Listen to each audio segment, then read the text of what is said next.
सभी बच्चों को मेरा नमस्कार। प्यारे बच्चों, पिछले कल हमने अपनी पाठ्य पुस्तक के अभ्यास के प्रश्नों का आधा भाग किया था और उसका बचा हुआ आधा भाग हम आज करेंगे। इसको हमने नाम दिया है प्रश्नोत्तर भाग 2। तो चलते हैं आज के प्रश्नों की ओर। पहला प्रश्न आपके सामने,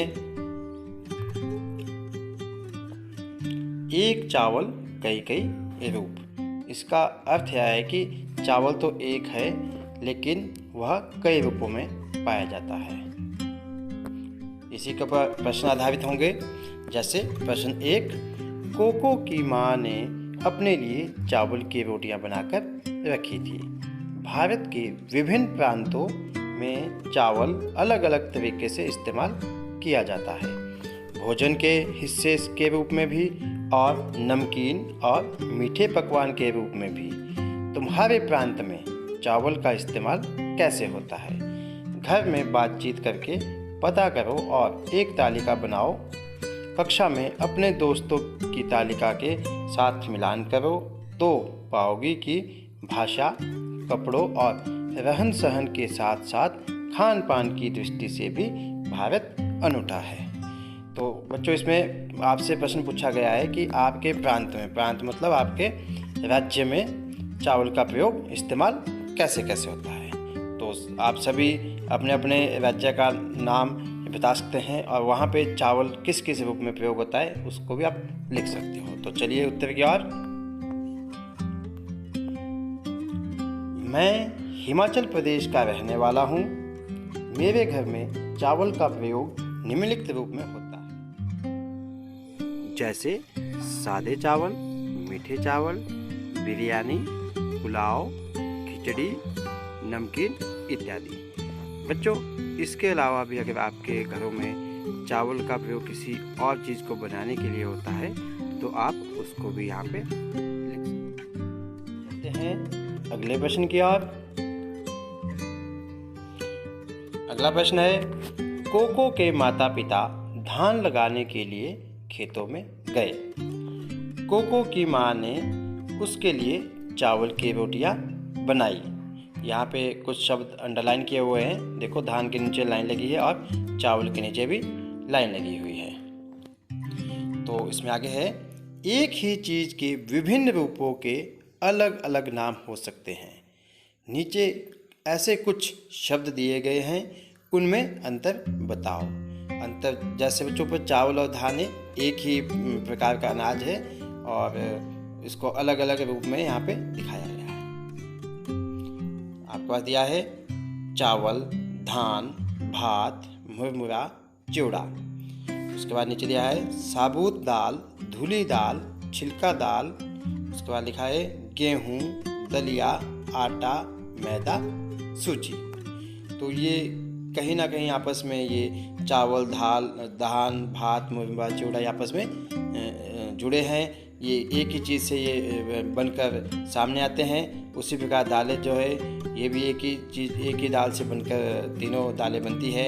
उसी प्रकार गेहूँ, दलिया, आटा ये भी एक ही प्रकार के अनाज से बनते हैं। तो चलिए इसके उत्तर की ओर। उत्तर आ गया चावल। सबसे पहले चावल करते हैं। धान से निकला दाना चावल कहलाता है। बच्चों, जो धान होता है उससे हमें चावल मिलता है। अब प्रश्न उठता है कि धान क्या होता है। धान छिलका चढ़ा हुआ चावल। जो चावल हम खाते हैं, आप लोगों ने धान नहीं देखा है तो चावल के ऊपर छिलका चढ़ा होगा, वह धान कहलाता है। उसके बाद आता है भात। भात पका हुआ चावल भात कहलाता है। जो हम चावल खाते हैं पकाकर, उनको हम भात बोलते हैं। उसके बाद आता है मुरमुरा। धान को भाड़ में भूनने से वह मुरमुरा बन जाता है। उसके बाद चिवड़ा।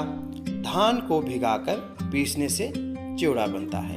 तो कहने का तात्पर्य यह है कि ये सारी की सारी चीज़ें धान से बनती है। धान से चावल मिलता है और चावल को जब पकाते हैं तो भात बन जाता है और उसी प्रकार धान को जब हम भाड़ में भूनते हैं तो मुरमुरा बन जाता है और फिर धान को भिगो कर पीसते हैं तो चिवड़ा बन जाता है। ये सारी चीज़ें एक ही चीज़ जिसे धान बोलते हैं उससे हमें मिलती है। चलते हैं अगले प्रश्न की ओर। आगे था इसका साबुत दाल। दाल का पूरा दाना जिसे तोड़ा ना जाए साबुत दाल कहलाता है। साबुत दाल में दाल का पूरा हमारे पास जो पीस होगा वो दाल कहलाएगा। उसके बाद आ गई धुली दाल। बिना छिलके की दाल धुली दाल कहलाती है। अगर दाल के ऊपर में जो छिलका होता है, आपने देखा होगा बच्चों, अगर उसको छिलके को निकाल दे जो दाल बचती है वो धुली दाल होती है। इसके बाद आता है छिलका दाल। छिलके वाली दाल छिलका दाल कहलाती है। गेहूँ, एक अनाज जिससे आटा बनता है। आप लोगों ने खेतों में देखा होगा कि हम इसको उगाते हैं और उसका आटा जो बनता है और चपाती बनती है। दलिया, गेहूं को मोटा मोटा पीसा जाता है, वह दलिया कहलाता है।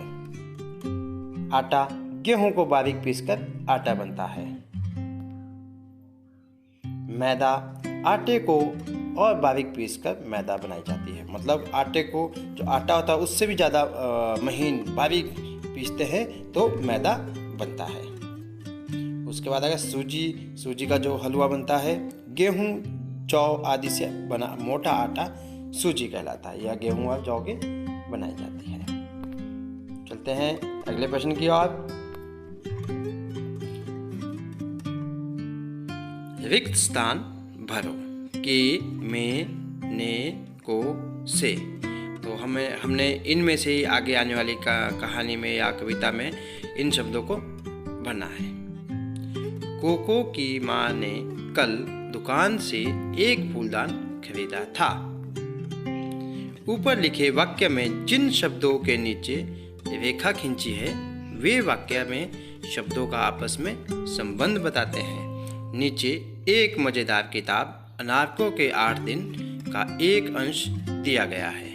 उसके खाली स्थानों में इस प्रकार के सही शब्द लिखो। तो अभी हमारे पास नीचे एक कहानी आ रही है, उसमें हमने इस तरह के शब्दों को भरना है। तो शुरू करते हैं कहानी को। अनार को एक लड़की है, घर के लोग उसे अन्नो कहते हैं। अन्नो नाम छोटा जो है सो उस पर हुक्म चलाना आसान होता है। अन्नो पानी ले आ, अन्नो धूप में मत जाना, अन्नो बाहर अंधेरा है कहीं मत जा, बारिश में भीगना मत, अन्नो। और कोई बाहर से घर में आए तो घर वाले कहेंगे ये हमारी अनार को है। प्यार से हम इसे अन्नो कहते हैं। प्यार से हूँ ह। आगे चलते हैं।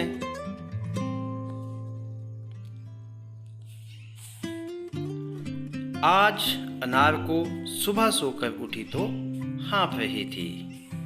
रात सपने में बहुत बारिश हुई। अनार को ने याद किया और उसे लगा आज के सपने में जितनी बारिश हुई उतनी तो पहले के सपनों में कभी नहीं हुई। कभी नहीं जम के बारिश हुई थी आज के सपने में, और जमकर उसमें भीगी थी।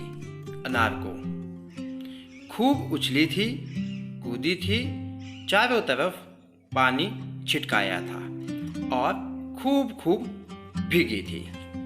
तो बच्चों ये हमने इसमें कुछ शब्द डाले।